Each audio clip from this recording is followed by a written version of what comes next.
आप सभी बंधुओं को नमस्कार। आज हम लोग चर्चा करेंगे योग दर्शन के बारे में। वैसे तो ये सब जो कंटेंट लिखा है मैंने 21 जून को जो योग दिवस था उस समय पर मैंने सोचा था योग की विस्तृत परिचर्चा करें, लेकिन चूंकि समय ना मिल पाने के कारण और ये कंटेंट तो मैंने लिख लिया था, फिर मैंने सोचा चलिए आगे 1-2 दिन बाद भी हम इसकी चर्चा कर लेंगे तो भी कोई समस्या नहीं है। यहाँ पर हम क्या करेंगे कि योग के बारे में समग्र एक अध्ययन करेंगे। सबसे पहले तो ये यूपीएससी और यूजीसी दोनों के लिए काम का है, लेकिन जो मैं यहाँ चर्चा करूंगा ये पूर्णतः यूपीएससी को ध्यान में रख करके, उसके क्वेश्चंस को ध्यान में रख करके चर्चा करूंगा। हालांकि इस चर्चा को कोई भी सामान्य सुन सकता है जिसको चाहते हैं कि योग में एक आपको अच्छे स्तर का नॉलेज हो और एक समझ हो। हम यहाँ सबसे पहले चर्चा यही करेंगे कि यूपीएससी में जो पिछले 2012 से लेकर के 2024 तक क्या योग के क्वेश्चंस आए हैं, इन क्वेश्चंस को थोड़ा सा देखेंगे कि क्या क्या क्वेश्चंस आए हैं। दूसरा, फिर हम इसके योग के अर्थ को समझेंगे कि योग आखिरकार है क्या, क्योंकि योग की परिभाषाएं भिन्न भिन्न दी गई हैं। तो गीता में कुछ कहा गया है योग के लिए और अन्य में कुछ कहा गया है, जो कि परिभाषा यहाँ मैंने लिखी है कि समत्वम योग मुच्यते, योगः कर्मसु कौशलम, नास्ति योग समम बलम। ये सब का हम अर्थ आपको समझाएंगे। इसके बाद हम आपको योग के इतिहास के बारे में समझाएंगे कि योग का आरंभ आखिरकार कब से हुआ है।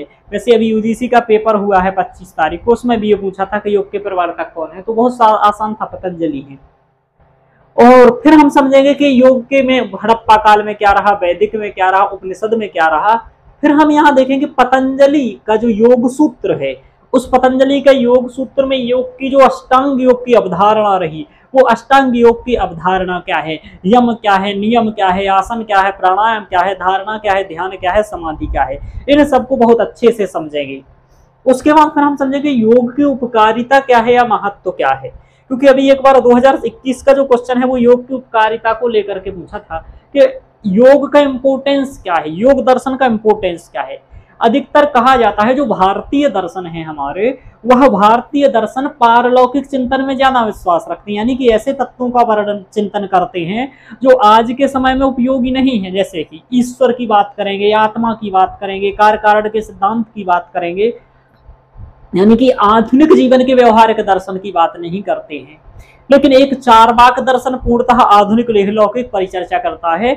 और यहाँ हम योग के बारे में भी देखते हैं। योग के जो 8 अंग हैं उनमें से जो यम, नियम, आसन, प्राणायाम और प्रत्याहार है, ये वस्तुतः ये लौकिक से ही संबंधित है और इसका ही आर्थिक महत्व, स्वास्थ्यपरक महत्व, नैतिक महत्व, आध्यात्मिक महत्व भी है। तो जो भी महत्व है हम इस योग की उपकारिता को या महत्व को समझेंगे। चूंकि ये क्वेश्चन बार बार आता रहता है, यहाँ भी मैं दिखाऊंगा कि आधुनिक योग अस्ति को भी संबंध, आधुनिक योग के साथ ये जो पतंजलि का योग है उसका कोई संबंध है, इसको भी मैं चर्चा करूंगा।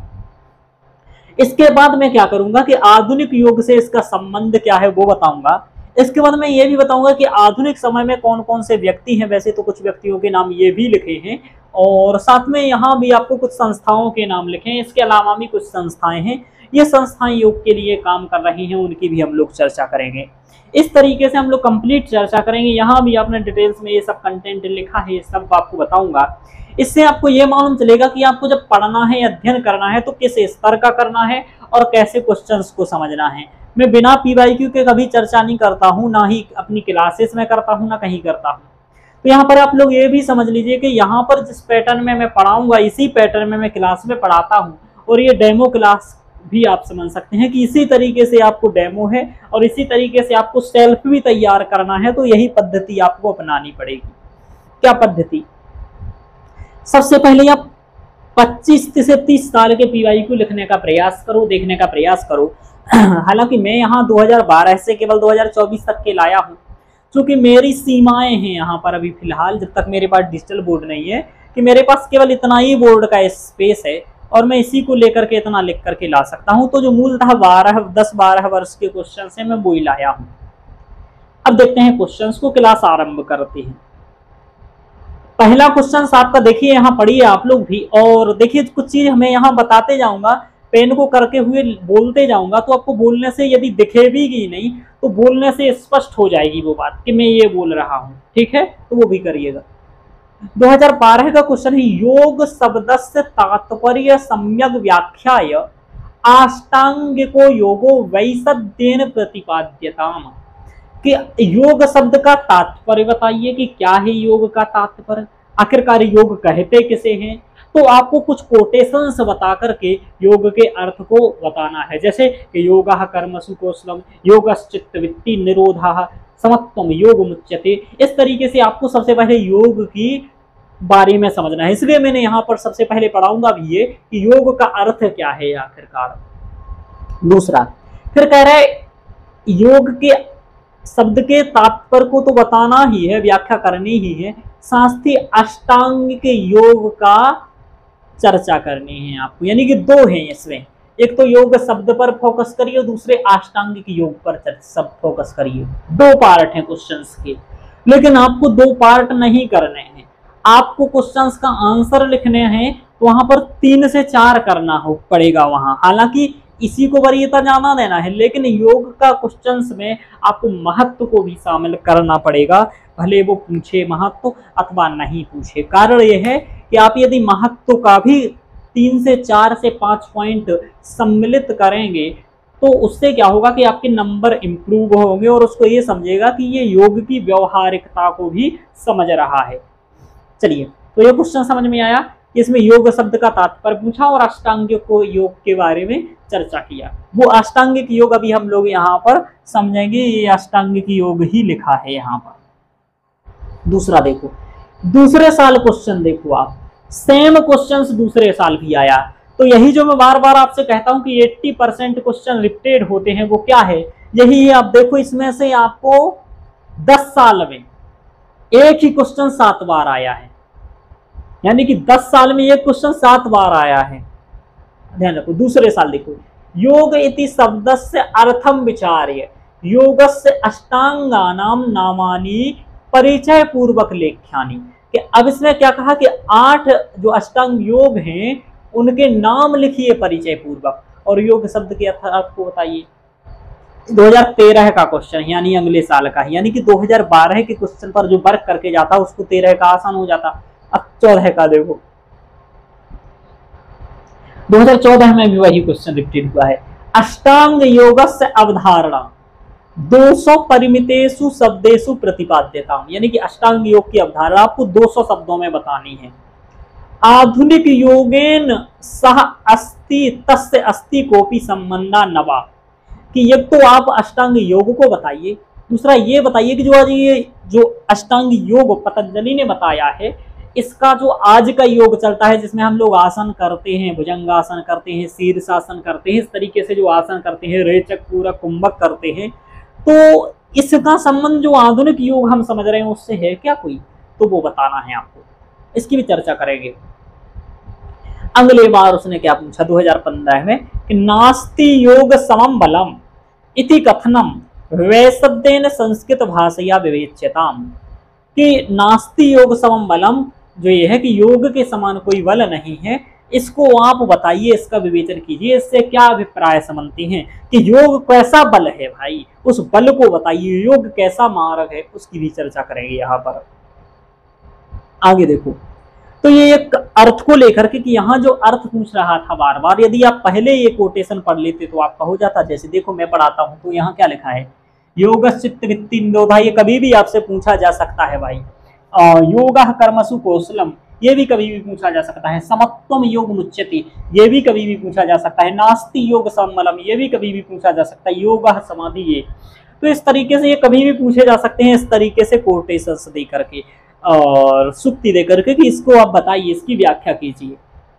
इसमें वस्तुतः वही पूछने का अभिप्राय होता है जो अष्टांग योग के अन्य अवधारणाओं में होता है। योग दर्शनानुसारम अष्टांग योगः सुष्ठु प्रतिपाद्यताम, 2017 में फिर वही क्वेश्चंस, और 2016 में भी 5वें क्वेश्चंस में भी यही क्वेश्चन था, सेम क्वेश्चन था, भाषा चेंज भी नहीं थी, इसलिए मैंने नहीं लिखा कि नास्ति योग समबलम, यानी कि 15 में वही, 16 में वही, फिर से 17 में अष्टांग योग, यानी कि अष्टांग योग अष्टांग योग अष्टांग योग अष्टांग योग। फिर यहाँ योगः कर्मसु कौशलम, देख लीजिए फिर से आ गया, योगः कर्मसु कौशलम, गीता की लाइन है कि कर्मसु कौशलम योगः, कर्मों में कौशल ही योग है, कि आप कर्म में यदि कुशलता है तो वही योग है। कैसे कुशलता है इसकी भी चर्चा हम लोग करेंगे अभी। आगे आए योग शब्द से उपकारिता वर्णयत, कि योग शब्द की उपकारिता क्या है, यूटिलिटी क्या है, ये यूटिलिटी शब्द का प्रयोग किया गया था। तो उपकारिता क्या है, वस्तुतः उपकारिता मतलब महत्व क्या है इसका, क्या इंपोर्टेंस है योग का, ये पूछा गया। 2021 में ये पूछा 7वें क्वेश्चन के सी नंबर में। आप लोग देख भी लीजिएगा, जो मैंने 10 ईयर का पेपर दिया है, जो मेरे स्टूडेंट हैं साथ में वो लोग भी देख सकते हैं जिन विद्यार्थियों के पास सेम पेपर हैं। 2022 में 7वें क्वेश्चन के बी में पूछा गया कि योग दर्शने प्रतिपादितम अष्टांग योगम सविस्तारम वर्णयत, कि योग दर्शन में जो प्रतिपादित अष्टांग योग है उसको विस्तार से वर्णित कीजिए। देखो फिर अष्टांग योग आ गया। अगले साल देखो 2023 में योग शास्त्रोक्तानि चित्त परिकर्माणि प्रतिपादयत, पहली बार एक क्वेश्चन आया चित्त परिकर्माणि का 2023 में। चित्त परिकर्मणी क्या होता है कि जब हमें परम तत्व की साधना करनी है, परम तत्व को प्राप्त करना है, मोक्ष को प्राप्त करना है, तो उसी प्रक्रम में जो आपको मूल आपके अंदर गुण विकसित होने चाहिए वो होना चाहिए कि मैत्री आपके अंदर होना चाहिए, करुणा, मुदिता, उपेक्षा और चित्त प्रसादन। यह 5 चित्त परिकर्मणी है, इन्हीं के बारे में क्वेश्चन पूछा गया था। तो इस तरीके से आपने देखा कि ये पिछले योग से क्वेश्चंस क्या बने हैं योग दर्शन में यूपीएससी को लेकर के। अधिकतर कहीं भी बनेंगे तो योग को लेकर के यही बनेंगे। देखिए योग दर्शन में सबसे महत्वपूर्ण अवधारणा क्या है, अष्टांग योग, पतंजलि की अवधारणा अष्टांग योग। और वो अष्टांग योग आज कैसे महत्वपूर्ण है, कैसे उपयोगी है, इसी पर सबसे ज्यादा हर जगह क्वेश्चंस बनते हैं। आपने देखा इसलिए अष्टांग योग का पिछले 10 साल में 6, 7, 8 बार रिवीजन हुआ है और उसका एक ही क्वेश्चन है बार बार। इसलिए कहते हैं संस्कृत ऑप्शनल बहुत अच्छा भी ऑप्शनल है कि ये हाल है। अब एक बार आप बहुत अच्छे से डीप में इसके बारे में अध्ययन कर लीजिए, दोबारा आपको कुछ करने की जरूरत ही नहीं है, एक बार आपको बहुत अच्छे से पढ़ने की आवश्यकता है। चलिए अब हम लोग एक एक चीज को करेंगे, योग के अर्थ को समझेंगे और योग के अर्थ को समझते हुए अष्टांग योग इसके इतिहास को समझेंगे और इतिहास को समझने के बाद उसके अष्टांग योग की अवधारणा को समझेंगे। तो अब हम समझेंगे योग का अर्थ क्या है आशय। एक मिनट,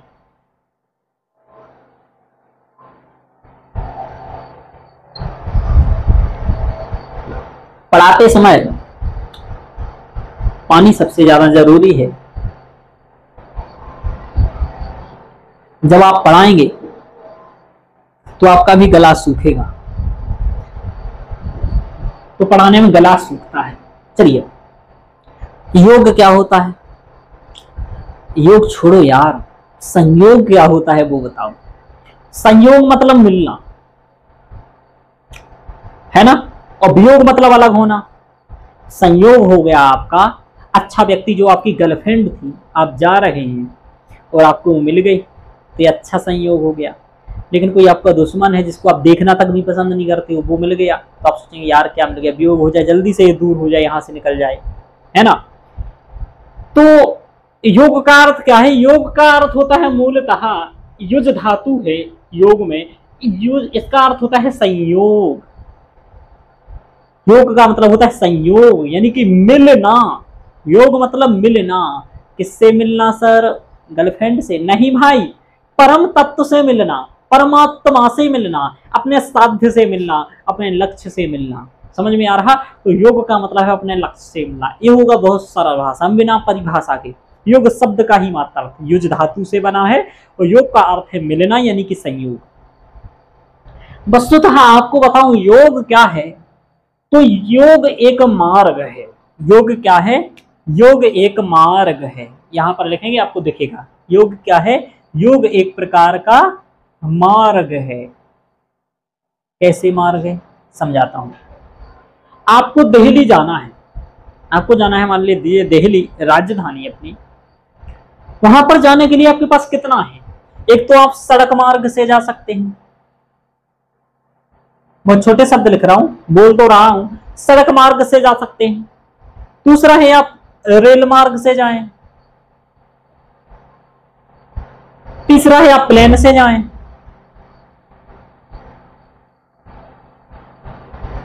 चौथा है आप पैदल जाएं।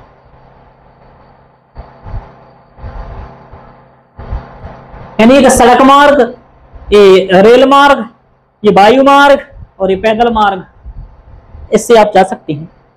आपकी लक्ष्य क्या है इन चारों का? दिल्ली जाना, आप जाएंगे दिल्ली इसके माध्यम से। ऐसे ही सेम आपको परम तत्व तक जाना है। दिल्ली मतलब परम तत्व, तो यहाँ उल्टा हाथ है इसलिए मैं ठीक से नहीं लिख पा रहा हूं, वैसे इस साइड जाकर के लिख देता हूं। परम तत्व के पास जाना है, तो परम तत्व के पास जाने के भी आपके पास कितने मार्ग हैं, आपको यहां मैं लिख देता हूं। आपके पास भक्ति मार्ग है, आपके पास ज्ञान मार्ग है, आपके पास योग मार्ग है, एक आपके पास अन्य भी मार्ग हो सकते हैं, ऐसे कर्म मार्ग भी है ना, जिनकी मूलतः चर्चा है। तो भक्ति योग, ज्ञान योग और कर्म योग की चर्चा है, लेकिन योग भी एक मार्ग है। योग के माध्यम से भी आप परम तत्व तक पहुंच सकते हैं। तो जैसे दिल्ली जाने के लिए सड़क मार्ग है, रेल मार्ग है, प्लेन मार्ग है, पैदल भी जा सकते हैं, ऐसे ही श्रीमद् भगवत गीता में 4 मार्गों की चर्चा आई है। भक्ति मार्ग, ज्ञान मार्ग और कर्म मार्ग, जिनको तो आप सब जानते हैं तीनों मार्गों के बारे में। योग भी उसी में से है। योग दर्शन ये मूलतः इसको बहुत अच्छे से रखता है कि हमें कैसे परम तत्व तक पहुंचना है, कैसे अपने साध्य तक पहुंचना है। यहां पर आप देखेंगे सीढ़ी बनी है, पहली सीढ़ी, दूसरी सीढ़ी, तीसरी सीढ़ी, चौथी, पंचम, छठवीं सीढ़ी, 7वीं सीढ़ी, 8वीं सीढ़ी, ये 8 सीढ़ियां हैं। ये पार करके आप परम तत्व तक पहुंचेंगे, परम सत्य तक पहुंचेंगे। ये देखिए क्या लिखा है, परम तत्व या परम सत्य, ये परम तत्व या परम सत्य लिखा है। तो परम सत्य या परम तत्व तक पहुंचने के लिए 8 सीढ़ियां पर पार करनी पड़ेंगी। यही 8 सीढ़ियां हैं, यम, नियम, आसन, प्राणायाम, प्रत्याहार, धारणा, ध्यान और समाधि। इनकी चर्चा भी करेंगे। तो वस्तुतः योग क्या है? एक प्रकार का योग का अर्थ है संयोग, युज धातु से मिलकर के बना है, और ये योग एक प्रकार का साधन है, मार्ग है। इसके माध्यम से आपको साध्य की ओर जाना है। तो योग क्या है? एक साधन है, और उसका साध्य क्या है? परम तत्व तक पहुंचना, समाधि की अवस्था को प्राप्त करना। योगः समाधि, योग ही समाधि है। योगः समाधि यानी कि योग ही समाधि है, यानी कि आप यम, नियम, आसन, प्राणायाम, प्रत्याहार, धारणा, ध्यान, समाधि तक पहुंचेंगे क्रम से। अब देखो यहां लगा योगश्चित्त वृत्ति निरोधः। योग क्या है? चित्त वृत्तियों का निरोध है। आप में के जो चित्त में वृत्तियां हैं उनका निरोध है, निराकरण है। अब चित्त वृत्ति क्या होती है ये भी एक समस्या है। 1 मिनट रुकिएगा, यहीं पर अपन को समझना पड़ेगा चीजें, क्योंकि स्पेस अपने पास यही है अभी फिलहाल जो आपको दिख रहा होगा वीडियोज में। चलिए, अब हम लोगों को क्या समझना था? यही समझना था कि योगश्चित्त वृत्ति निरोधः। आप लोगों को यहां मैं नहीं दिखूंगा, लेकिन यहां तो दिखेगा ना, तो इसको समझिए। चित्त वृत्ति क्या होता है? वैसे चित्त वृत्ति यूजीसी वालों को बहुत डिटेल्स में मैंने पढ़ाया है, तो यूजीसी वालों ने पढ़ा है। चित्त वृत्ति क्या है? चित्त मतलब क्या है आपका?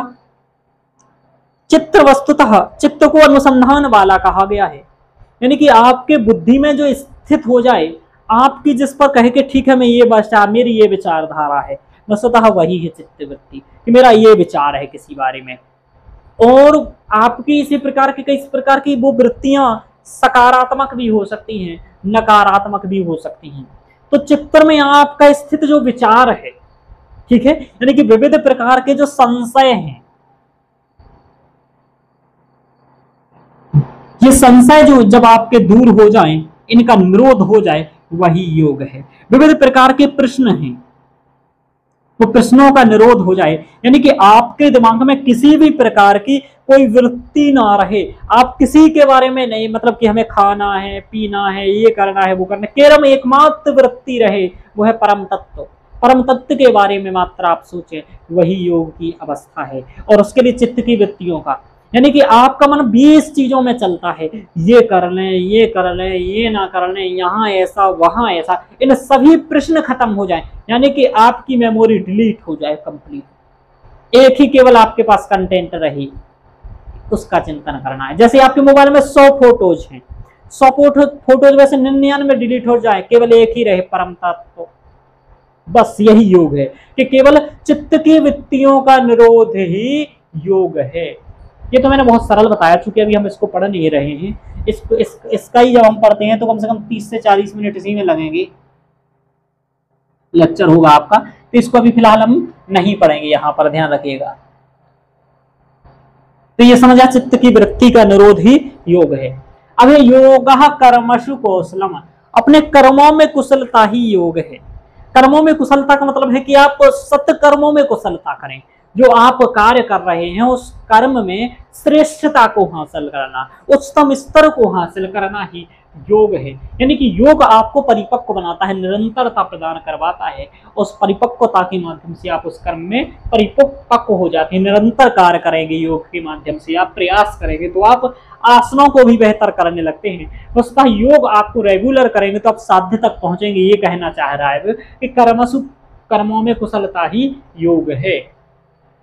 समत्वम योग मुच्यते, ये वस्तुतः श्रीमद् भगवत गीता की पंक्ति है कि समत्वम योग मुच्यते, कि योग की स्थिति क्या है। तो योग की स्थिति वो है कि जिसमें हम समत्व भाव देखने लगे। जैसे कि हम अभी समत्व भाव का मतलब ये होता है कि हम किसी को कुछ मान रहे हैं कि भाई ये इस जाति का है, ये इस जाति का है। सर दुख हुआ तो हम रोने लगते हैं, हमारे पास खुशी आई तो हम हंसने लगते हैं। इन सब चीजों से ऊपर उठ जाना ही समत्व है। आपके लिए किसी ने गाली दे दिया तो भी कोई दिक्कत नहीं, कि कोई बड़े व्यवस्था का आ गया, कोई किसी भी जाति का आ गया, कोई भी कुछ आ गया, सर्दी आ गया तो भी कोई दिक्कत नहीं, गर्मी आ गया तो भी कोई दिक्कत नहीं। यानी कि छोटे छोटे बातों पर दिक्कत नहीं, आप समान है, ठीक यार चल रहा है। तो समत्व की स्थिति ही जब आपको ज्यादा फर्क ही ना पड़े, परम तत्व तो आप समझ जाए असली चीज क्या है, परम तत्व ये तो सब है ना, क्षणभंगुर है ना, सस्य में मरते हैं सस्य में जायते, अपना आते रहेगा जाते रहेगा, है ना। तो जब आपकी ऐसी स्थिति हो जाए उसी को योग कहते हैं, समत्वम योग मुच्यते। कह रहे नास्ति योग समम बलम, बोले योग जो बल है ना, जो आपको बल प्रदान करता है एकाग्रता का, कि आपको केवल लक्ष्य पर ध्यान रखने का जो मार्ग प्रदान कर देता है। योग में जब आप पर्यत आते हैं तो आपकी इंद्रियां विषयों की ओर नहीं भागती हैं। विषयों को दूर करना ही तो चित्त की वृत्तियों का निरोध है। विषयों को दूर करना मतलब सर आपका मन कर रहा है गर्लफ्रेंड से मिलाऊं पर तो फिर भी लूंगा बाद में, तो आपकी इंद्री भाग रही है काम विषय के प्रति, तो इसको रोको, है ना। चलो फुल्की खा आते हैं पर तो बाद में लेंगे, रोको, इंद्री भाग रही है। तो इस तरीके से आपकी जो भटकाव, इनसे जब आप दूर हो जाते हैं, आपकी इंद्रियों पर आप अपने मन पर कंट्रोल कर लेते हैं, आप अपनी इंद्रियों पर कंट्रोल कर लेते हैं। इसलिए तो कहते हैं भटक रहे हो तो योग करो, तनाव है तो योग करो, अपने मन को कंट्रोल में करो। क्योंकि जब आप योग करते हैं तो एक ही आप देखेंगे तत्व, यहाँ धारणा को देखेंगे, देशबंधा चित्तस्य धारणा, अपने चित्र को एकमात्र एक जगह पर लगा देना ही धारणा है। जब आपका दिमाग केवल एक चीज को सोचे वही धारणा है। चित्तबंधस्य देशबंधा चित्तस्य धारणा, तो देशबंधा चित्तस्य धारणा, एक ही देश पर आप सोच रहे हैं, एक ही विषय पर आप सोच रहे हैं, और ऐसी स्थिति आएगी तो आप फालतू के विषयों पर सोच। और इससे बड़ी शक्ति क्या होगी, जब आप एक चीज पर पूर्णतः फोकस कर देंगे तो वो आपको बल प्राप्त होगा, और उसी बल के माध्यम से आप परम तत्व को, परम साध्य को प्राप्त करेंगे। इसी उद्देश्य से कहा गया है नास्ति योग समम बलम। ध्यान रखिएगा, इन पंक्तियों की व्याख्या और भी डिटेल्स में है, लेकिन मैं इतनी इसलिए करते जा रहा हूँ क्योंकि आपको बहुत कुछ पढ़ाना है और कैसे कवर होगा फिर। योगः समाधि, अब देखते हैं योग ही समाधि है। ये तो मैंने बताया कि आप योग इसलिए समाधि कि आप अष्टांग योग पर चलेंगे, और जब अष्टांग योग पर चलेंगे और कंप्लीट अष्टांग योग पर चले जाएंगे तो आपको समाधि की स्थिति आ जाएगी। और समाधि की स्थिति वो है जिसमें आपको ज्ञाता ज्ञे, यानी कि आपको ये कोई मतलब नहीं रहेगा, वैसे ही आपकी हो जाएगी परम तत्व में विलीन। जैसे जल में नमक घुल जाता है वैसे ही आप दूध में पानी घुल जाता है, पता नहीं रहता। वैसे ब्रह्म विदो ब्रह्मैव भवति, आप योग में जाएंगे तो परम तत्व के स्वरूप के सदृश हो जाएंगे, और यही योग समाधि है। तो उसका योग ही समाधि है, ऐसा इसमें कहा गया है, क्योंकि योग का अंतिम साध्य ही समाधि है। ध्यान रखिएगा। अब हम लोगों ने इतना समझा कि ये योग है। अब योग तो समझ में आ गया सर कि योग ये सिखाना चाहता है कि हम अपनी इंद्रियों पर कंट्रोल रखें, इंद्रिय निग्रह। कौटिल्य भी तो यही कहते हैं, विद्या विनय हेतु इंद्रिय जय, कि विद्या और विनय का हेतु ही क्या है, इंद्रिय जय है। डर मत जाना आप लोग कि सर बहुत डीप में पढ़ा रहे हो, नहीं भाई डीप में नहीं पढ़ा रहा हूँ। ये सब जब नोट्स देता हूँ तो एक एक चीज बहुत डिटेल्स में व्याख्या करके लिखी रहती है मेरे नोट्स में, यहाँ पर मैं केवल ये बहुत शॉर्ट में लिख करके ला सकता हूँ, वो ही लाया हूँ। चलिए अभी हम यहाँ देखते हैं। अब हम समझेंगे योग के इतिहास के बारे में कि योग का इतिहास कैसा रहा। योग की देखो, योग का इतिहास तो बहुत प्राचीन है, इतिहास को तो आप जानते हैं इतिहास। लेकिन हड़प्पा में एक आदि योगी की मूर्ति मिली है, जो कि योग आदि की अवस्था में वैसे दिखते हैं करते हुए। चूंकि हड़प्पा कालीन लिपि को अभी पढ़ा नहीं गया तो स्पष्टतः तो वहां से कुछ नहीं समझ पाया, लेकिन हाँ ये आदि योगी की जो मूर्ति हड़प्पा से मिलती है उससे हम समझते हैं कि ऐसा थोड़ा बहुत प्रचलन, आरंभिक प्रचलन हड़प्पा में भी रहा होगा। ठीक है, लेकिन उसके बाद आया आपका हड़प्पा के बाद आपका आया 1500 ईसा पूर्व में से वैदिक काल, जो अपन 1500 ईसा पूर्व से 500 ईसा पूर्व सामान्यतः मानते हैं। वैदिक काल में के जो मूल ग्रंथ रहे वो वेद रहे, ऋग्वेद, यजुर्वेद, सामवेद और अथर्ववेद। ऋग्वेद, यजुर्वेद, सामवेद, अथर्ववेद में सभी जगह पर योग का थोड़ा बहुत, योग की जो बातें हैं उनका उल्लेख आया है। हमने यहाँ पर 2 मंत्रों का प्रयोग किया है जो ऋग्वेद के हैं, जो आपको पेपर में लिख सकते हो, लिखना है। एक तो ऋग्वेद का है 1.1.3 का है, एक 1.50.10 यानी कि 1:50:10 का है। तो इसमें क्या लिखा है देख लेते हैं थोड़ा सा। धियम जनाय नमसो जवेना रथम न वाजिना, कि धियम यानी कि अपनी बुद्धि को विषयों की ओर जाने से रोको और लक्ष्य की ओर ले जाओ, यानी कि वही बात आ गया ना जो योग में था। तो इस वैदिक बंधे का अर्थ इसी का भी इसी तरीके से इसका मत है कि तमो अस्य पाथा पथि विश्वदेवा ब्रजम यथा न सचा सूर्य गातव। बोले जैसे जहां से सूर्य जाता है तो वहां अंधकार दूर होता जाता है। जहां पर आप समझो आपकी बाइक जा रही है, लाइट जलते हुए जा रही है, जहां से आपकी बाइक जाएगी वहां पर उजाला करती जाएगी, तो वहां से अंधकार दूर होता जाएगा। तो बोले जैसे ही वैसे ही जैसे सूर्य जहां जाता है तो वहां अंधकार दूर हो जाता है। बोले इसी प्रकार से जो हम योग में प्रवीण होते हैं, अपने योग पर चलते हैं, तो योग पर चलने से हमारा जो अज्ञान रूपी अंधकार है वो अंधकार दूर हो जाता है। ये भाव इसका है कि तमो जो तम है, अंधकार है, अस्य पाथा पथि जो रथ, जो पथि मतलब जो मार्ग में जो तम रूपी जो अंधकार होता है वो सूर्य से दूर हो जाता है। वैसे ही जो आपके जीवन में अज्ञान रूपी अंधकार है वो योग से दूर हो जाता है। इस तरीके से इस ऋग्वेद के मंत्र का अभिप्राय है। तो इन दोनों को आप लिख सकते हैं, तमो अस्य पाथा पथि विश्वदेवा ब्रजम यथा नह सचा सूर्या गात। ऐसा इसलिए बता दिया आप लोग लिख पाए, और इंपोर्टेंट कंटेंट है इसलिए लिख पाए। ये लिखा है धियम जनाय नमसो जवेना रथम न वाजिनम, ये ऋग्वेद का है। तो ये 2 आपने देख लिया कि ऋग्वेद में भी योग की थोड़ी बहुत चर्चा आई है। और योग वही है कि अपनी इंद्रियों पर कंट्रोल, क्योंकि सब लोग इंद्रियों पर ही कंट्रोल नहीं कर पा रहे। पोर्नोग्राफी में भारत उच्चतम स्तर पर है, हम पोर्न वीडियो काफी देख रहे हैं। ये सब क्या है? इंद्रियों पर कंट्रोल नहीं। हम रील्स में एकदम समय बर्बाद कर रहे हैं, कंट्रोल नहीं। हम डिप्रेशन में चले जा रहे हैं, अपनी इंद्रियों पर कंट्रोल नहीं, समझ नहीं पा रहे हैं। आगे कई सारी समस्याओं का समाधान योग है, जो मैं अभी आपको समझाऊंगा। इसके बाद उपनिषद में देखें तो 1500 ईसा पूर्व से 500 ईसा पूर्व तक मैंने यहाँ ऋग्वेद के एग्जाम्पल दिए हैं, ऐसे अथर्ववेद के हैं, सामवेद के हैं, कई सारे एग्जाम्पल्स हैं। लेकिन चूंकि यूपीएससी के लिए जरूरत नहीं है ज्यादा कि 1-2 मंत्रों की आवश्यकता थी, तो उतना मैंने बता दिया। अब उपनिषद को हम मान सकते हैं अंतिम उपनिषद जो थे तो 700 ईसा पूर्व में, यानी कि बौद्ध से पहले 100, 200, 300 साल पहले ही उपनिषदों की रचना हुई है। जो वैदिक वाग्मय का अंतिम भाग है, वैदिक वाग्मय के 4 भाग हैं, वेद, ब्राह्मण, आरण्यक और उपनिषद। उपनिषद वेद का अंतिम भाग है। इसमें मूलतः परम तत्व की चर्चा की गई है। असली तत्व क्या है जो इस संसार को चला रहा है, ब्रह्म क्या है, ब्रह्म की चर्चा है। तो इसमें जो श्वेतर उपनिषद है, वैसे तो ये 10 उपनिषद वैसे नहीं है, इसे 11वां उपनिषद माना जाता है। ये बहुत ही प्रसिद्ध एक उपनिषद है श्वेतर उपनिषद। ये कृष्ण यजुर्वेद से संबंधित एक उपनिषद है। वैसे तो 10 उपनिषद है, उसमें इसकी परिगणना नहीं है। ईस्केन कठमुंड मांडुक्य तित्रः ऐतरेयं च छांदोग्यम बृहदारण्यकम 10, तो उसमें तो चर्चा नहीं है। ये 11वें नंबर का उपनिषद माना जाता है और ये बहुत ही प्रसिद्ध उपनिषद है। इसमें मूलतः भगवान शिव के रूप की चर्चा की गई है और शिव को योग की चर्चा की गई है। इसमें बहुत व्यापक रूप में योग की चर्चा की गई है।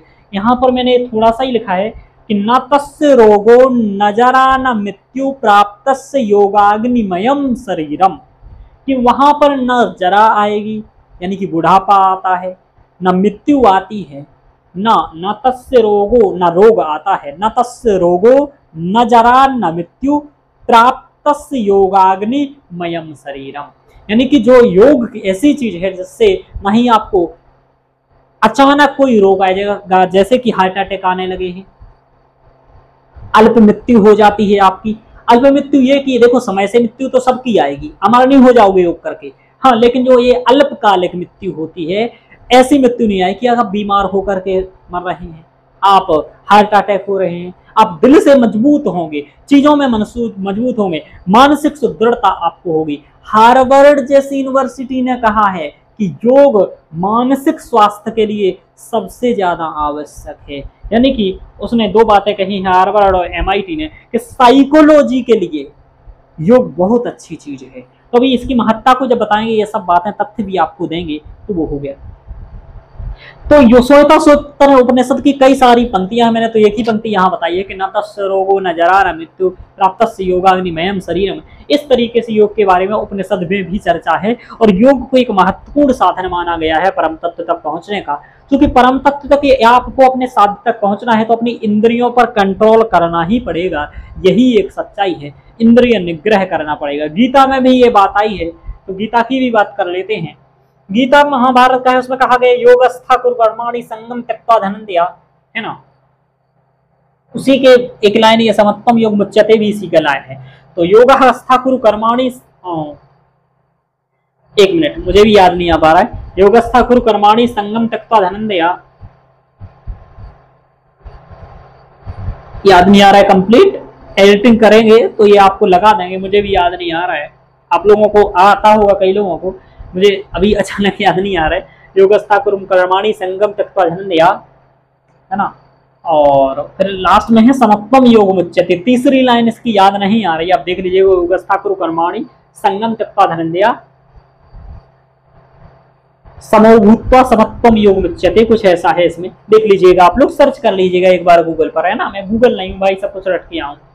तो ये महाभारत का जो आपका गीता है वही है 600 साल पूर्व की बात। तो योगस्था कुरु कर्माणि संगम त्यक्त्वा धनंजय, है ना, सिद्ध्यो असिद्ध्यो समो भूत्वा समत्वम योग मुच्यते, आ गया।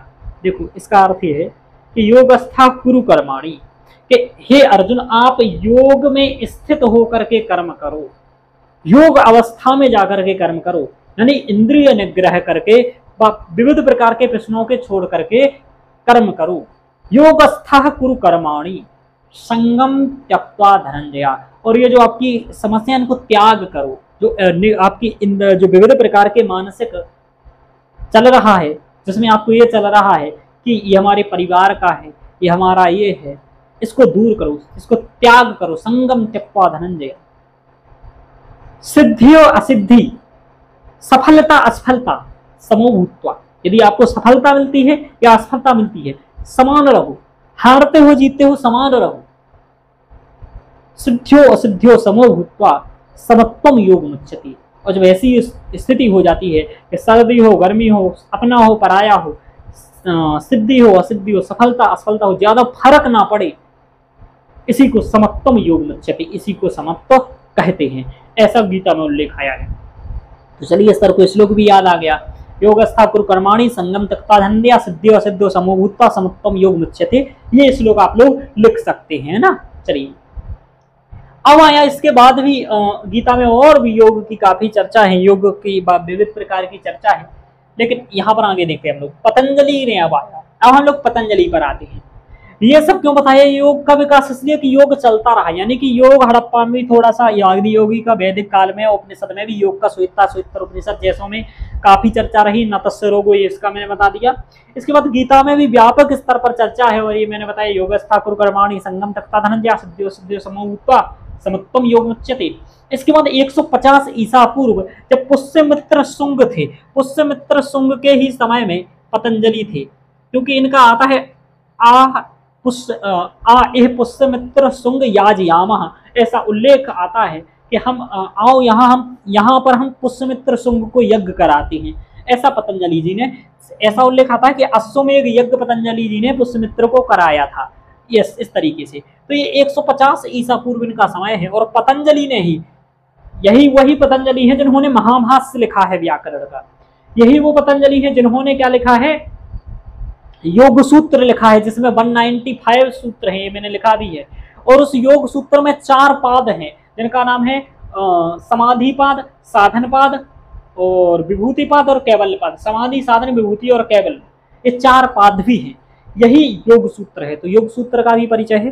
चरक संहिता भी इनका ही ग्रंथ माना जाता है, कि चरक संहिता में संग्रह इन्हीं ने किया है। तो इन तीनों चीजों को इनको माना जाता है मूलतः, योग सूत्र, महाभाष्य और चरक संहिता में योगदान।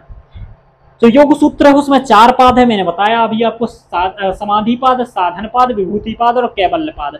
इस तरीके से ये पाद हैं, और इन्हीं में अष्टांग योग की चर्चा है, इसी योग सूत्र। अब वो अष्टांग योग की जो चर्चा है, उसी की हम यहां पर बात करेंगे। यम, नियम, आसन, प्राणायाम, प्रत्याहार, धारणा, ध्यान, समाधि, ये 8 अष्टांग हैं। इनकी अब हम लोग चर्चा करते हैं, एक एक को समझेंगे और आगे चलेंगे। ठीक है।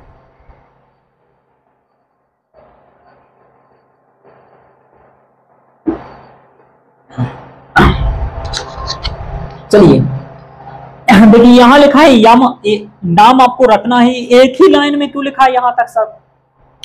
जो पातंजलि योग सूत्र है उसमें एक सूत्र ये भी है, तो सूत्र एक साथ ही कंप्लीट लिखा है, इसलिए मैंने भी कंप्लीट ही लिखा है। इसको एक बार मैं पढ़ के बता देता हूं जल्दी से और फिर आराम से भी। यम, नियम, आसन, प्राणायाम, प्रत्याहार, धारणा, ध्यान, समाधि और अष्टावंगानी। यम, नियम, आसन, प्राणायाम, प्रत्याहार, धारणा, ध्यान, समाधि और अष्टावंगानी, ये है। तो यम पहला है, नियम दूसरा है, आसन तीसरा है, प्राणायाम चौथा है, प्रत्याहार पांचवा है, धारणा छठवा है, ध्यान सातवा है, धारणा, ध्यान और समाधि आठवा है। और यहाँ लिखा अष्टावंगानी, तो अष्टव अंगानी, ऐसा है ना, अष्टव अंगानी। तो क्या हो जाएगी संधि? अष्टावंगानी। आब हो जाएगा किससे? एचोयवायावासी। हालांकि ये आपको काम का नहीं है। यम, नियम, आसन, प्राणायाम, प्रत्याहार, धारणा, ध्यान और समाधि, ये 8 है। यम क्या है सर? आपको बताऊं, इनको हम 2 वर्गों में बांटेंगे। मैं नहीं बांटूंगा योग, इसको 2 वर्गों में ही बांटा जाता है, वर्गीकृत किया गया है। इस 8 को भी 2 वर्गों में बांटना है। कितने में? 2 में।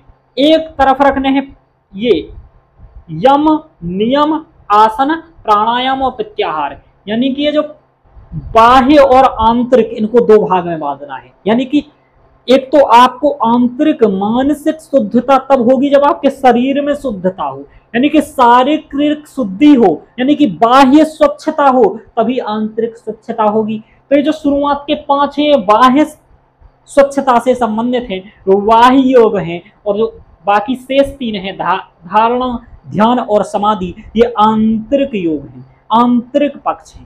यानी कि बाह्य योग जब तक आपको नहीं, बाह्य स्वच्छता आपके पास नहीं होगी, जब तक आप बाह्य योग का अनुपालन नहीं करेंगे, तो आप आंतरिक योग का कर ही नहीं पाएंगे। ये वैसे ही है जैसे आपको छत पर जाना है तो पहली सीढ़ी, दूसरी सीढ़ी, तीसरी सीढ़ी, चौथी सीढ़ी, 5वीं सीढ़ी, 6वीं सीढ़ी, यानी कि 5वीं सीढ़ी तक आप नहीं चढ़ पाएंगे तो 6वीं पर कैसे जाएंगे, 7वीं पर कैसे जाएंगे, 8वीं पर कैसे जाएंगे। यानी कि इन 5 को सबसे पहले फॉलो करना है। इस 5 सीढ़ी जो शुरुआत की हैं, यम, नियम, आसन, प्राणायाम, प्रत्याहार, धारणा, ध्यान, समाधि में से जो यम, नियम, आसन, प्राणायाम, प्रत्याहार, ये 5 हैं, ये सबसे पहले आपको इनमें सिद्धता हासिल करनी पड़ेगी, तब आप धारणा, ध्यान और समाधि की ओर बढ़ सकते हैं, आगे बढ़ पाएंगे। डीप लग रहा होगा थोड़ा सा आप लोगों को, क्या बताइएगा? डीप तो नहीं लग रहा है? वैसे डीप नहीं है, अष्टांग योग पढ़ना है, अब अपन उसी पर आ गए हैं। पहला है, यानी कि 8 सीढ़ी है सर, पहले 5 चढ़नी पड़ेंगी, 5 हमारे इहलोक से संबंधित हैं, इसलोक की बातें हैं, लेकिन जो आगे की 3 हैं वो आंतरिक बातें हैं, जो सामान्यतः आपको दिखाई नहीं देंगी, वो आंतरिक बातें हैं। तो आंतरिक जगत और ये बाह्य जगत, तो बाह्य जगत से संबंधित है कि बाह्य स्वच्छता जरूरी है। पहला है यम। सर ये यम क्या होता है? वस्तुतः यम क्या है? ऐसे नियम हैं जिससे समाज में स्थिरता आती है, सामाजिक स्थिरता आती है, लिखा भी है सामाजिक स्थिरता आती है, हमारे अंदर नैतिकता आती है, हमारे अंदर आध्यात्मिकता आती है। यानी कि नैतिकता की दृष्टि से यम महत्वपूर्ण है, आध्यात्मिकता की दृष्टि से महत्वपूर्ण है और सामाजिक स्थिरता की दृष्टि से महत्वपूर्ण है। यानी कि ये ऐसे कुछ नियम हैं जो आधारभूत हैं, जिनको नहीं मानोगे तो ना ये समाज में रह पाओगे, ये ना समाज व्यवस्थित रह पाएगा, ना कोई आपको योग करने देगा। पहला है यानी कि यमयंती नियमयंती यमाह, ये यम की परिभाषा है जो यहाँ नहीं लिखी है, नोट्स में इनका बृहद विवेचन है। देखो अभी तक क्वेश्चन सिर्फ अष्टांग योग से आया है, लेकिन भविष्य में ऐसा भी करके आ सकता है कि यम पर आप निबंध लिखिए, नियम पर आप निबंध लिखिए, आसन पर आप निबंध लिखिए, प्राणायाम पर बताइए, प्रत्याहार पर, यानी कि प्रत्येक एक एक पर भी निबंध आ सकता है आपसे, एक एक पर भी क्वेश्चन बन सकता है 8 में से, क्योंकि यही सबसे महत्वपूर्ण है। मैंने जो क्लास में पढ़ाया है यूपीएससी के एक पर बहुत विवेचन किया है, लेकिन यहाँ पर हम सामान्य विवेचन कर लेंगे जितना आपको पेपर के लिए आवश्यक है, और भविष्य में क्या बनेगा वो तो अभी इस लेक्चर्स में कर पाना संभव नहीं है, क्योंकि एक एक पर फिर हमें कम से कम आध घंटे चर्चा करनी पड़ेगी। लेकिन अभी हम लोग 10-10 मिनट चर्चा कर लेते हैं। यम का मतलब क्या है, या वो महत्वपूर्ण नियम क्या है जो आपको बहुत आवश्यक है? अहिंसा। अहिंसा आपको सबसे ज्यादा जरूरी है, क्योंकि आप हिंसा करेंगे ये सबसे दिक्कत वाला चीज है, इसलिए अहिंसा परमो धर्मः की चर्चा आई है। तो पहला यम है अहिंसा। दूसरा है सत्यता। सत्यता आपको रखनी है, सत्यनिष्ठा रखनी है। महत्व क्या है? भ्रष्टाचार से मुक्ति होगी। आज हर जगह भ्रष्टाचार है, करप्शन है, तो भ्रष्टाचार इंडेक्स में भी भारत का आप देख ही लीजिएगा। तो सत्यता है पहला, अहिंसा, दूसरा सत्य। सत्य से क्या होगा? भ्रष्टाचार कम होगा। अस्ते यानी कि चोरी ना करना। आज हम लोग देखते हैं इनकम टैक्स की चोरी के लिए, भैया कैसे टैक्स बचाए हम, तो टैक्स चोरी जो हो रही है, कॉपीराइट कर ले रहा है कि किसी की चीज को अपनी बना ले रहा है ना, तो ये टैक्स चोरी हुआ, कॉपीराइट हुआ। ये सिखाया गया है कि हमें चोरी नहीं करनी है, अस्तेय। तीसरा ब्रह्मचर्य, यानी कि ब्रह्मचर्य का मतलब होता है कि हम पोर्नोग्राफी या जो हो रही हो, जो नपुंसकता का शिकार हो रहे हैं, यह दूर करने के लिए ब्रह्मचर्य की शिक्षा दी जाती थी। अहिंसा सत्य अस्तेय ब्रह्मचर्य अपरिग्रह। तो इसमें ब्रह्मचर्य क्या है? अपनी इंद्रियों पर कंट्रोल करो। ये नहीं कि बाबा इससे मिले उससे मिले, गुप्त रोग को ये करें वो करें, ये सब नपुंसकता और पोर्नोग्राफी की ओर जो जा रहे हैं उसका निवारण है ब्रह्मचर्य। ब्रह्मचर्य आपको इंद्रिय निग्रह और वीर संरक्षण की बात करता है, ध्यान रखिएगा। अपरिग्रह का मतलब होता है कि हमें बस ज्यादा चीजों को संग्रहित नहीं करना है, यानी कि हम ज्यादा फंसे नहीं अपने मामले में, कम ही काम करें, सुखपूर्वक रहें। जैसे रतन टाटा इसके बहुत अच्छे हैं, उन्होंने जो ट्रस्टीशिप का गांधी जी का सिद्धांत है वो अपरिग्रह से ही जुड़ा हुआ है, तो आप उसको भी देख सकते हैं कि ट्रस्टीशिप का सिद्धांत क्या है, वो इसी से जुड़ा हुआ है। तो ध्यान रखिएगा, यानी कि सुख से रहें, यानी कि साइको, आपको अपने मन को फ्री रखें, माइंड फ्री रखें, ज्यादा चीजों को फंसे नहीं, अपने पास समस्याएं ना घेरे रहें। ऐसे अपने पास प्रयास करें कि कम से कम समस्याएं रहें, चीजों को दूर रखें आप, ये बहुत इंपॉर्टेंट है। समझ में आया? तो ये हो गया यम, यानी कि यम में 5 हैं, अहिंसा, सत्य, अस्तेय, ब्रह्मचर्य और अपरिग्रह। इन 5 का अनुपालन करना पड़ेगा सबसे पहले। ये पहली सीढ़ी है आपको योग में आगे बढ़ने की। यानी कि आप चाहते हो कि आप समाधि तक पहुंचे, अपने साध्य तक पहुंचे, तो उसके लिए सबसे पहले आपको यम का पालन करना पड़ेगा। तो आप कहेंगे योग का महत्व क्या है? ये महत्व ही तो बताते जा रहा हूँ, आध्यात्मिक महत्व है कि सत्यता आप बोलेंगे, सत्यता पर चलेंगे तो आपको समस्या ही नहीं आएगी। अस्तेय, ब्रह्मचर्य और अपरिग्रह। ब्रह्मचर्य करेंगे तो अपनों को नपुंसकता नहीं आएगी, जो हम पोर्नोग्राफी में फर्स्ट नंबर पर है वो नहीं होगा, टैक्स चोरी करते हैं इन सब चीजों में तो चोरी कम करेंगे तो करप्शन कम होगा, सत्य बोलेंगे। तो इस तरीके से इनका महत्व है। अब हम दूसरा है वो है नियम। ये तो कंप्लीट समाज के लिए था कि पूरे समाज में हमें क्या करना है कि हिंसा नहीं करनी है, सत्य से चलना है, मतलब हिंसा नहीं करनी है, सॉरी कह रहा हूँ, हिंसा नहीं करनी है, सत्यता से चलना है, अस्तेय को चोरी नहीं करनी है। नियम जो है, नियम व्यक्तिगत चीज है, इसमें आपको सब खुद के विकास पर बढ़ावा देना, यानी कि पहले समाज का माहौल सही करना है, अहिंसा, सत्य, अस्तेय, ब्रह्मचर्य और परिग्रह के माध्यम से। संपूर्ण समाज के लिए बता दिया पहले में कि संपूर्ण समाज को क्या फॉलो करना है। दूसरा बताया खुद को क्या फॉलो करना है, वो है नियम, वो व्यक्तिगत विकास के लिए है। यानी कि स्वयं का विकास कैसे करोगे? तो स्वयं के विकास के लिए कहा उन्होंने, सबसे पहले आप सोच रखोगे। सोच मतलब स्वच्छता, अपने विचारों में स्वच्छता रखोगे, अच्छे विचारों को रखोगे, यानी कि पॉजिटिव सोच रखोगे। कहा जाता है जो सकारात्मक सोचता है तो सकारात्मक प्राप्ति भी होता है। कहा भी जाता है पॉजिटिव सोच रखो भाई। तो सोच याद रखना है। इसमें बाह्य स्वच्छता और आंतरिक स्वच्छता दोनों शामिल होती है। एक तो मानसिक शुद्धि रखनी है, दूसरा बाह्य स्वच्छता भी रखना है, अपने पर्यावरण को भी रखना है। रूम स्वच्छ रहेगा तो आपका पढ़ाई में मन लगेगा, पूजा पाठ में मन लगेगा, योग में मन लगेगा। तो स्वच्छता को करें, बीमारी आपके पास नहीं आएगी, यानी कि स्वच्छता रखना है। दूसरा संतोष रखना है। सरसो संतोषात परमम सुखम, कि संतोष ही परम सुख है। आपको जितना मिल गया उसमें संतुष्ट रहो भाई। ठीक है, हमारे भाग में यही था, ठीक है, हम प्रयास करेंगे आगे इससे ज्यादा मिलेगा। हमें जलना नहीं है, संतोष रखना है। जितना मिला है ठीक है, अच्छा है, भगवान ने जो दिया कम, इस तरीके से संतोष है। तीसरा है तप, आपको तप करना है। तप वो द्वंद्व सहनम, इसमें परिभाषा नहीं लिखी है क्योंकि कितना लिखूंगा भाई, तो मुझे जो याद है काफी कंटेंट वही बता रहा हूँ। ये जब नोट्स पढ़ती हैं आप क्लास का, उसमें सब कुछ लिखा होता है डीप में, क्योंकि बोर्ड पर इतना लिखना संभव नहीं है। और अभी डिजिटल बोर्ड आप लोगों दिला दे तो आ जाएगा। वैसे प्रयास चल रहा है कि डिजिटल बोर्ड जल्दी से जल्दी आए तो आ जाएगा, चिंता मत करिए, डिजिटल बोर्ड पर भी पढ़ाऊंगा। तो तप क्या है? तप वो होता है, तप द्वंद्व सहनम, यानी कि आप जिस काम को नहीं कर पा रहे हो उसको करने का सामर्थ्य रखना। मैं आपको बताता हूँ, जब आप मेंस की कॉपी लिखेंगे या आप पढ़ते रहे होंगे तो आपको पढ़ते पढ़ते 4 घंटे बाद लगेगा यार अब बस की नहीं है, अब नहीं पढ़ूंगा। और उसके बाद भी आप यदि 3 घंटे पढ़ने की क्षमता रखते हैं, वही है तपोद्वंद सहनम। सर्दी को सहन करना, गर्मी सहन करना, ठंडी सहन करना। भाई ठंडी में उठना पड़ेगा पढ़ना है तो, ऐसा नहीं कि हम 9 बजे तक सोएंगे सर, नहीं भाई। कोचिंग यदि आपकी 7 बजे है तो 7 बजे जाना पड़ेगा। तो द्वंद्वों को सहन करना पड़ेगा। ऐसा नहीं कि सुख से आप सो रहे हैं, मूवी देख रहे हैं, घूम रहे हैं, फिर रहे हैं, साथ मिलेगा, नहीं मिलेगा। तपोद्वंद सहनम, शीतोष्ण सुख दुख राह, शीत को, उष्ण को, सर्दी को, सफलता को, असफलता को, समाज की तमनों को, ये कह रहा है, समाज ये कह रहा है, इन सबको सहन करना पड़ेगा, तभी आप व्यक्तिगत विकास कर पाएंगे। देख रहे हो कितना महत्वपूर्ण है योग जीवन में।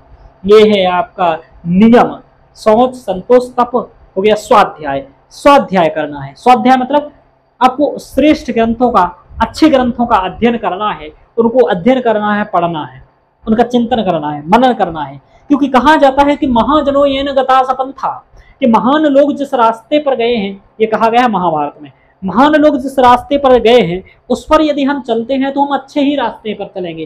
क्योंकि वो पूरे समग्र जीवन में जो चिंतन करके गए हैं वह सब वो ग्रंथों में लिख के गए हैं, अपने समग्र जीवन के चिंतन को।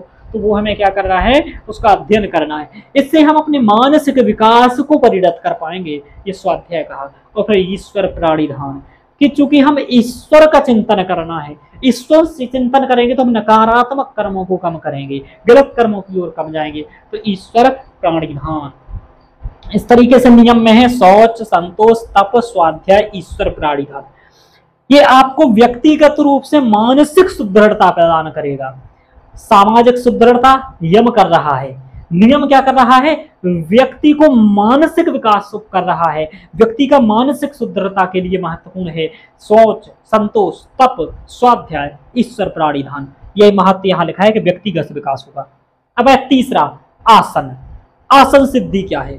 तो आसन क्या है, स्थिर सुखम आसनम, ये परिभाषा है कि जो आप जिस अवस्था में लंबे समय तक बैठे रहें वही आसन है। स्थिर सुखम आसनम, जैसे शीर्षासन, भुजंगासन, पद्मासन, ये सब आसनों के उदाहरण है। जैसे आपको 20 आसनों के नाम आते होंगे, वही बातें हैं। तो यही आसन है। इससे क्या होगा, इससे आप शारीरिक स्वास्थ्य के लिए सबसे इंपॉर्टेंट है आसन और प्राणायाम। यानी कि देखो, सबसे पहले सामाजिक सुधार करेंगे, समाज को ठीक करना है, पर्यावरण ठीक करना है। दूसरा नियम के माध्यम से व्यक्तिगत मानसिक विकास करना है। अब आसन और प्राणायाम के माध्यम से आपको शारीरिक स्वास्थ्य बेहतर करना है। कहा गया है शरीर माध्यम खलु धर्म साधनम, कालिदास ने कहा है। यह एम्स का ही ध्येय वाक्य है कि खलु धर्म, शरीर माध्यम खलु धर्म साधनम, कि शरीर के माध्यम से ही आप अपने सभी कार्यों को कर सकते हैं। यदि बुखार होता है तब आप पढ़ नहीं पाते हैं, कोई काम नहीं कर पाते हैं, तो यदि आप चाहते हैं कि आप अच्छे से काम कर पाएं और अच्छे से आप अपने लक्ष्य तक पहुंच पाएं, तो शरीर की स्वास्थ्यता बहुत ज़्यादा जरूरी है। शरीर को स्वस्थ रखना सबसे ज़्यादा महत्वपूर्ण है और उसी के लिए आसन और प्राणायाम है। तो तीसरा चौथा आसन और प्राणायाम ये शारीरिक स्वास्थ्य के लिए है। और वस्तुतः आज हम योग का जो महत्व समझते हैं, आधुनिक योग से क्या संबंध है, यहाँ क्वेश्चन था। वस्तुतः आधुनिक योग से सर्वाधिक संबंध आसन और प्राणायाम का ही देखा जाता है कि योग को हम बाबा रामदेव है ना ये करते हैं, ये गलत नहीं करते हैं, अच्छा करते हैं भाई। कम से कम 2 चीज 8 में से 2 तो आपके पास पहुंचाया, तो शारीरिक स्वास्थ्य है। आज उनकी आप एज देखिए और वो कैसे दौड़ते हैं, कैसे भागते हैं, ये योग का ही प्रभाव है उनके ऊपर। तो ये होगा। तो ये आपने देखा कि आसन और प्राणायाम ये शारीरिक स्वास्थ्य के लिए बहुत ज्यादा जरूरी है। अब है क्या, आसन का मतलब स्थिर सुखामासनम, पद्मासन और भुजंगासन, ये सब हो गया। प्राणायाम का मतलब होता है रेचक, पूरक और कुंभक। रेचक, पूरक और कुंभक, है ना। रेचक, पूरक और कुंभक ये क्या है, आपके तीनों हैं। आप रेचक, पूरक, कुंभक करना जानते होंगे, आप ये करते होंगे, पता नहीं। पूरक मतलब आप जब एक नाक को बंद करके एक नाक से सांस लेते हैं, ये हो गया आपका पूरक, यानी कि वायु पूर्ण हो रही है, जा रही है, ठीक है। और रेचक मतलब हो गया उस चीज को छोड़ना, कि जब छोड़ेंगे लेकिन लेने के बाद उसको रोकना भी है अंदर। तो कुंभक मतलब हो गया रोकना। तो लेना, रोकना और फिर छोड़ना, लेना, रोकना और छोड़ना, ये प्रवृत्ति है। 3 है, रेचक, पूरक और कुंभक। ये प्राणायाम है, ये आप सीख लीजिएगा, आप देख लीजिएगा प्राणायाम कैसे करना है, ध्यान रखिएगा। ये हो गया प्राणायाम। इनका महत्व क्या है, देखो ये कोविड-19 देखा था आपने। कोविड में सब लोग एक्सरसाइज करने लगे थे, सुबह से बैठने लगे थे, तुम्हें थोड़ा एक्सरसाइज कर लो, काढ़ा पी लो। योग का महत्व समझ में आ गया था, यानी कि तनाव से मुक्ति करने के लिए, जो आज हम डिप्रेशन में चले जा रहे हैं, उससे सबसे बड़ा ये अच्छा है, क्योंकि ये सिखा रहा है आपको कैसे समत्व ध्यान रखना है, कैसे आपको संतोष रखना है अपने जीवन में। कि ठीक है यार, मिला तो ठीक है, नहीं मिला तो नहीं, हारेंगे तो ठीक है, नहीं जीतेंगे तो ठीक है, कोई दिक्कत नहीं, IAS बनेंगे तो ठीक है, नहीं बनेंगे तो ठीक है। योग कर, यही तो यहाँ अर्जुन को कथा बता रही है कि योग स्था कुरु कर्माणि संगम त्यक्त्वा धनंजय, सिद्धि सिद्धि समो भूत्वा, सिद्धि हो हारे जीते समो भूत्वा, समत्व हो जाओ। तो ये यहाँ सिखा रहे हैं, यही सिखा रहे हैं आपको संतोष के माध्यम से। संतोषात् परमं सुखम, संतोष ही परम सुख है। तो रेचक, पूरक, कुंभक आप करेंगे, इससे क्या होगा, आपका शारीरिक स्वास्थ्य होगा। एनाटॉमी में, एनाटॉमी का मतलब शारीरिक विज्ञान जब आप समझते हैं, तो ये शारीरिक की संरचना को समझने में, शरीर को स्वस्थ करने में योग बहुत महत्वपूर्ण है। आपको कई सारी बीमारी होती हैं, उनको दूर करने में योग बहुत महत्वपूर्ण है। जैसे कि रक्तचाप को दूर करने में योग कैसे हम दूर कर सकते हैं, मोटापा को हमें दूर करना है, योग उसके लिए सबसे बड़ा है। आज हम जंक फूड, फास्ट फूड खा रहे हैं और अधिकतर शहरी लोग मोटापे के शिकार हैं। UPSC ये क्वेश्चन भी पूछ चुका है अपने में, ये इसमें तो नहीं, GS में पूछ चुका है। तो हमें योग करने की आवश्यकता है और योग की हम कर रहे हैं। योग की इसी महत्ता को देख करके ये संस्थाएं काम कर रही हैं, ऐसा नहीं है, ये लोग काम कर रहे हैं इसी की महत्ता को देख करके, इन्हीं चीजों को लेकर के। इसी कारण 21 जून को योग दिवस भारत ने नहीं, विश्व योग दिवस है 21 जून, ध्यान रखिएगा। आगे चलते हैं। तो आसन और प्राणायाम का महत्व हो गया, इससे शारीरिक स्वास्थ्य, यानी कि शारीरिक रचना को समझने के लिए, शरीर को स्वस्थ रखने के लिए महत्वपूर्ण है, मोटापे को दूर करने के लिए महत्वपूर्ण है। और मैंने ये बताया था आपको उपनिषद का कि न तस्य रोगो, वहां रोग नहीं होगा, न जरा यानी कि अल्प आयु में वृद्धि नहीं होगी। देखो आपको व्लादिमीर पुतिन को जानते होंगे, रूस के, है ना, उनकी एज देखो और आप उनका स्वास्थ्य देखो, कैसे वो योग करते हैं। योग करते हैं, अभी वो तैरने जाते हैं। योग करने का मतलब सीधा है आप शारीरिक परिश्रम कर रहे हैं, शरीर से अच्छा काम कर रहे हैं, आसनों जैसा कुछ करें, तो वही है योगा के लिए। तो यम हुआ, नियम हो गया, आसन और प्राणायाम हो गया। यम हो गया समाज को सुधारना के लिए, सामाजिक स्थिरता के लिए, नियम हो गया व्यक्तिगत विकास के लिए, आसन और प्राणायाम हो गया शारीरिक स्वास्थ्य के लिए। अब आपको महत्व दिख रहा है, आगे देखो। पित्याहार, पित्याहार के माध्यम से क्या होता है कि स्व विषय संप्रयोगो चित्तस्य स्वरूपानुरूपम, यानी कि जब हम स्वयं के विषय में जो हमारा साध्य है अब हम उसकी ओर जाने का प्रयास करेंगे प्रत्याहार के माध्यम से। अब हमारा साध्य क्या है? हम सुबह से गए, आप लोगों को योग करना भी सिखा रहा हूं, सीखो। आप सुबह से जाओ, अपनी दैनिक क्रिया फ्रेश इत्यादि होने के बाद एक आसन पर बैठे, कहीं भी बैठो, आप कहीं भी बैठो, कोई दिक्कत नहीं, आसन वगैरह बैठ करके बैठो। वहां पर जाकर के कुछ शुरुआत में आप चिंतन करो अपना, जो भी करना है, आप 10 मिनट सोचो। उसके बाद आराम से आसन में प्राणायाम करो, एक्सरसाइज कर लो थोड़ी सी, जिसको आप एक्सरसाइज के रूप में कहते हैं, वो प्राणायाम प्रत्याहार है, उसी का संबंध पूछ रहा था, ये करो। उसके बाद आराम से बैठो। अब आपको प्रत्याहार, अब आप सोचना है अपने विषय में। प्रत्याहार मतलब स्व विषय संप्रयोग हो। अब अपने विषय के बारे में सोचो कि यार क्या करना है आज, क्या करना है आज, जो आपका काम है, जिस विषय को आप सोचना चाह रहे हैं, जिस साध्य की ओर आप चाह रहे हैं। यूपीएससी वाले मुझसे पढ़ रहे हो, आप लोग ये वीडियो देखोगे तो आपको क्या करना है, आईएएस बनना है तो क्या करना है, आपको सीसेट का ध्यान रखना है, जीएस का ध्यान रखना है, निबंध कैसे करना है, पॉलिटी कैसे करना है, क्या आप पीवाईक्यू कर रहे हो, क्या आप सच में पढ़ रहे हो, क्या आपका सच में तैयारी हो रहा है, क्या आपका वैकल्पिक तैयार है, या केवल गप्पे दे रहे हो, क्या आप आंसर राइटिंग लिखते हो, क्या टाइम से लिखते हो। ये सब आपके लिए चिंतन का विषय है, वही करना है आपको प्रत्याहार के माध्यम से। और योग में क्या करेंगे, ईश्वर का चिंतन करें कि हमें ईश्वर के बारे में करना है। योग प्रत्याहार यानी कि आपको कर्तव्य निष्ठा, इससे शिक्षा मिलती है कि आपको कर्तव्य के प्रति निष्ठा यहाँ जगानी है कि क्या कर्तव्य है मेरे, असलियत में मुझे क्या करना है, वो बात। अब आया, ये हो गए 5 जो यम नियम आसन प्राणायाम और प्रत्याहार, ये बाह्य हो गए। इससे आप यदि इतनों पर भी चल लोगे तो आप अपने लक्ष्य की ओर पहुंचने के लिए, जो आपके सांसारिक लक्ष्य हैं, उन तक पहुंच जाओगे। इन 5 से, 5 पर यदि अच्छे से वर्क कर लोगे तो अपने लक्ष्य तक पहुंचोगे। लेकिन आपको परम तत्व करने के लिए धारणा, ध्यान और समाधि की आवश्यकता है। इसके बाद आता है धारणा, कि देश बंधा चित्तस्य धारणा। अब आप क्या करें कि अभी तो आपने ये सोचा था कि मैं क्या पढ़ना है, कैसे करना है, कर्तव्य करना है। धारणा में ये इससे ऊपर की एक स्टेज है, देश बंधा चित्तस्य धारणा। अब आपको केवल मात्र एक ही चीज के बारे में सोचना है कि भाई अब किसी भी चीज में हो जाए, शादी में जाना छोड़ दूंगा लेकिन क्लास लूंगा सर का, अब मैं फुल्की खाने नहीं जाऊंगा लेकिन पढ़ूंगा। यानी कि आप कॉम्प्रोमाइज करने लगे चीजों से, केवल मात्र अपने देश बंधा, जो आपका लक्ष्य है उसी पर फोकस करें, जो आपका साध्य सिर्फ उसी पर फोकस करें। यही है देश बंधा चित्तस्य धारणा, कि अपने चित्त को एकमात्र देश बंध पर रख देना, एकमात्र साध्य पर लगा देना, यही है धारणा। आप समानता भी कहते हैं, उसकी तो ऐसे ही धारणा है, यानी कि वो किसी विषय के बारे में ऐसा ही सोचता है। ऐसे ही आपको क्या करना, धारणा के माध्यम से अपने साध्य के ऊपर पूरा फोकस कर देना है, साध्य के लिए आपको चीजों को कॉम्प्रोमाइज कर देना है।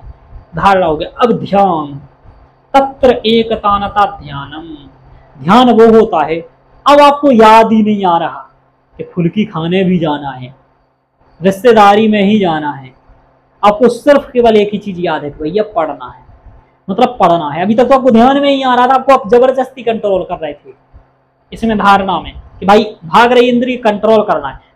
ध्यान अब आपका आएगा, आप सिर्फ उसी की सोचेंगे, उसी के लिए कार्य करेंगे, वही केवल आपके दिमाग में आएगा। यही है आपकी ध्यान। तत्र प्रति एकतानता ध्यान, तत्र यानी कि उसके प्रति एकमात्र इंद्रियों का प्रवाह होना, विचारों का प्रवाह होना, चित्त का प्रवाह होना, यही ध्यान। किसकी प्रति? यदि आप ईश्वर का चिंतन कर रहे हैं तो ईश्वर के प्रति, यूपीएससी की तैयारी कर रहे हैं तो यूपीएससी के प्रति, यानी कि एकमात्र चीज को आप टारगेट करेंगे, है ना। अभी तक आपको याद आ रहा था एसएससी दे लूं, जीडी दे लूं, रेलवे दे लूं, अब नहीं आए, केवल यूपीएससी। ये ध्यान है। जब ध्यान की अवस्था आती है फिर आपको एक ही चीज दिखती है, परम तत्व, और इसी की ऊपर वाली स्टेज है समाधि, योगा समाधि। समाधि में आपको कुछ भी याद नहीं रहेगा, आप परम तत्व में विलीन हो जाएंगे, वैसे ही विलीन हो जाएंगे जैसे। अब समाधि भी 2 प्रकार की है, निर्विकल्प समाधि, सविकल्प समाधि। सविकल्प समाधि में आपको ये पता रहता है कि मैं कौन हूं, मेरा विषय कौन है, ज्ञाता ज्ञेय और विषय, यानी कि ज्ञाता ज्ञेय आदि के बारे में चिंतन रहता है आपका, कि आपको क्या, किसकी प्रार्थना कर, किसके बारे में कर रहे हैं, क्या कर रहे हैं, कौन कर रहा है, ये सब पता रहता है।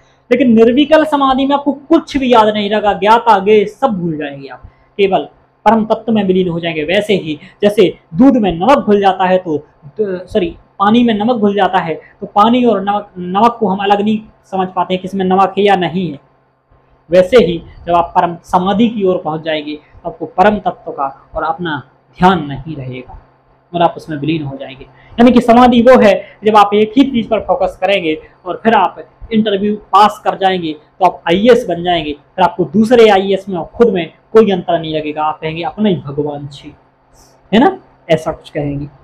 मजाक कर रहा हूं। चलिए, तो ये है समाधि। इस तरीके से हम लोगों ने समझा।